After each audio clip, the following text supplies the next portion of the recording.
Alessandre Prochenar et Jean-Pierre. Écoutez le programme du jour. Visite du quartier du Sablon, découverte du musée Magritte, puis, pour clôturer le tout, dégustation de chocolat. Geneviève, bienvenue au Sablon.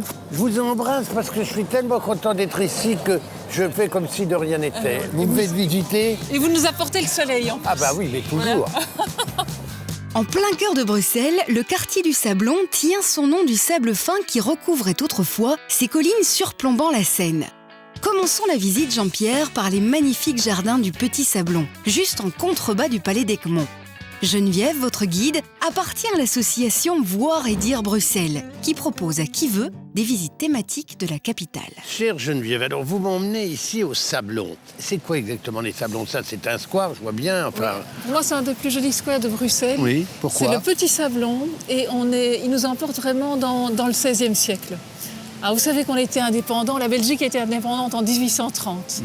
Et après cette indépendance, on a voulu chercher plein d'exemples de héros du XVIe siècle qui avaient déjà lutté pour l'indépendance.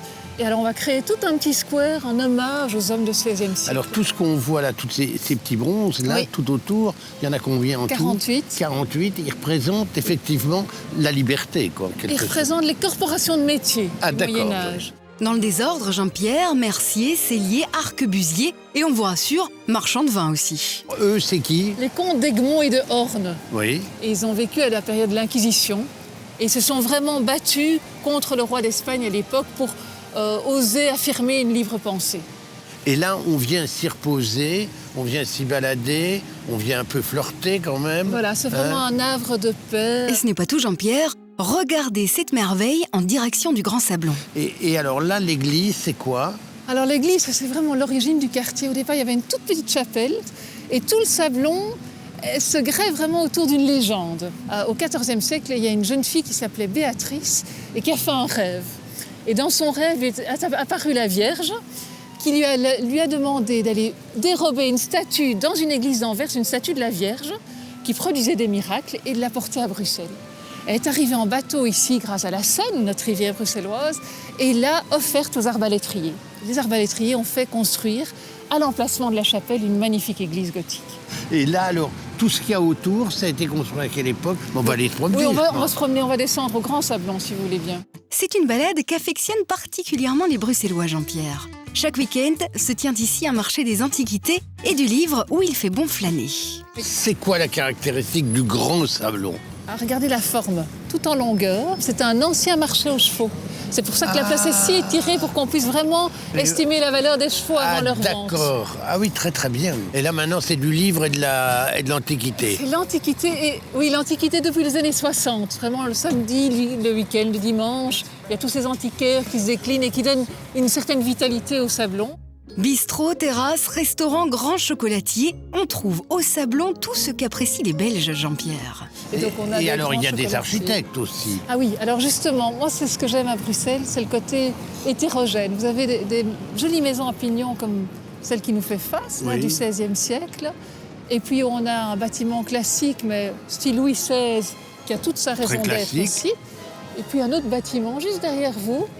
C'est le début du XXe siècle, un beau style beaux-arts. Et tout ça coexiste et crée une belle cohérence, je trouve, à l'ensemble. Ah, pour vous, c'est très cohérent. Oui, dans le côté hétérogène, on a quelque chose, on a l'impression que ça a toujours été comme ça. C'est vrai que c'est très amusant de se balader là, je trouve. Oui, c'est Moi, vrai. c'est une des promenades les plus agréables pour moi. vrai? Les antiquaires, il y a des magasins, il y a des créations, il y a de la peinture. Je trouve ça plutôt intéressant. Je suis On va obligé y de vous croire. laisser parce Oui. que je vais au musée Magritte, figurez-vous. Vous avez Et de la ça- chance. Ah oui, ça m'excite terriblement. Eh bien, Et je vous remercie je vous énormément remercie de votre aussi. gentillesse. Et Profitez-en bien. Au au revoir. revoir.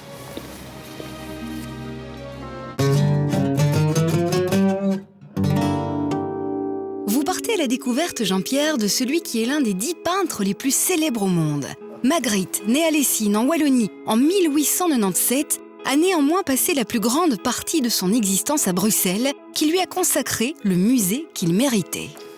Oh, ce que vous êtes gentil, alors d'accepter de me faire visiter ce musée. Vous ne pouvez pas savoir quelle bonne œuvre vous faites.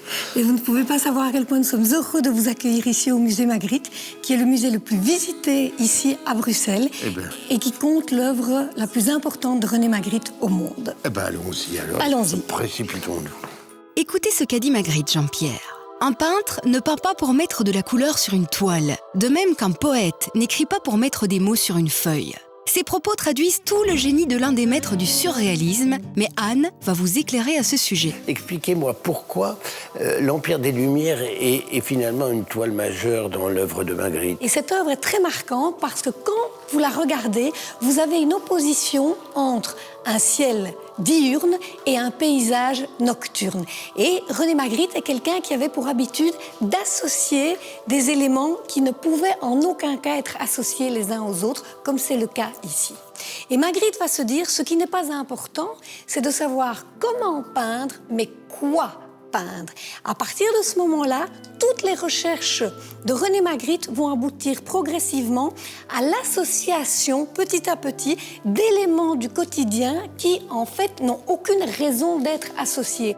Attention, il n'y a dans l'œuvre de René Magritte aucune symbolique et René Magritte ne donne pas d'explication à ses œuvres. C'est à nous interroger sur ses œuvres. Jamais il n'a donné d'explication.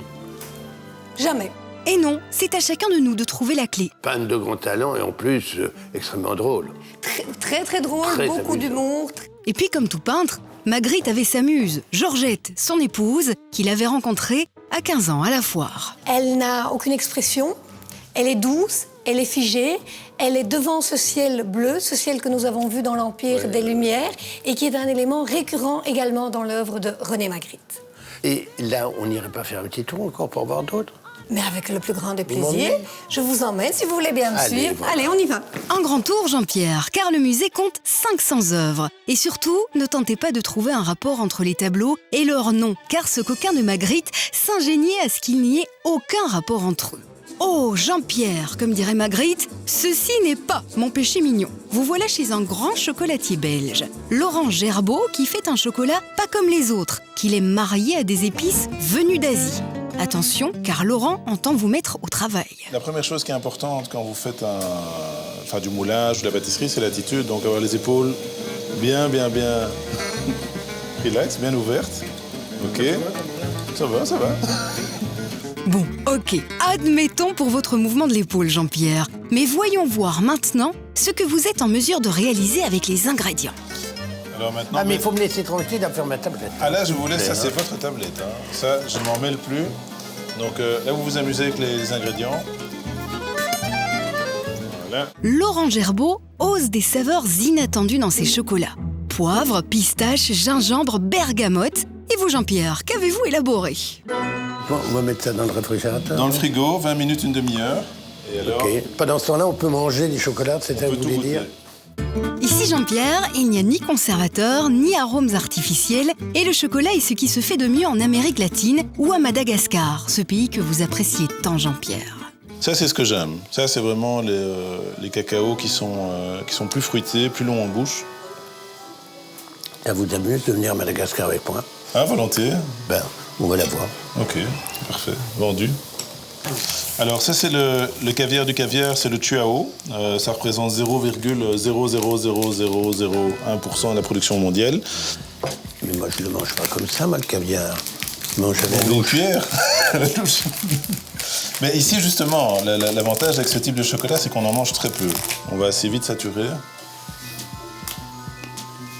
Ça, c'est très subtil. On est vraiment en dehors des goûts classiques du chocolat. Ça, ça garnit tellement bien la bouche, c'est tellement riche, c'est très petit tapissant. Hein. Ça, c'est vraiment très très bon. Laurent Gerbeau aime comparer ses créations à l'élaboration de grands vins. Cela doit vous parler, Jean-Pierre. Mais bon, on n'irait pas voir au réfrigérateur la tête de vos créations? Au plus, hein, c'est bon. Ouais. Maintenant, on a goûté les vôtres. Vous croyez pas que c'est le moment de passer à un spécialiste, un technicien? Alors, vos œuvres d'art. Et alors, vous donnez un petit coup sur la tranche, comme ça. Hop là. Ah bah oui, ils sont Vendu. tous cassés. Ah bah bravo. Ah bah oui, bravo. Premier constat, vos créations sont fragiles, Jean-Pierre. Voyons en bouche à présent. Très très fin et très subtil. Et ça, qu'est-ce que ça vous dit comme assemblage? J'aime bien les couleurs, mais ceci, normalement, c'était pas pour les mettre sur les tablettes. C'était juste pour vous faire goûter. Écoutez, Laurent Gerbeau, vous êtes bien aimable. Maintenant, je vous rends mon tablier. Je vous ai donné quelques idées. Je pense que l'affaire va démarrer. Vous ne faites pas de soucis. Bon, à bientôt. À Madagascar. Merci beaucoup. Ah oui, non, mais Madagascar, on y va. Ça va, vendu. Bon.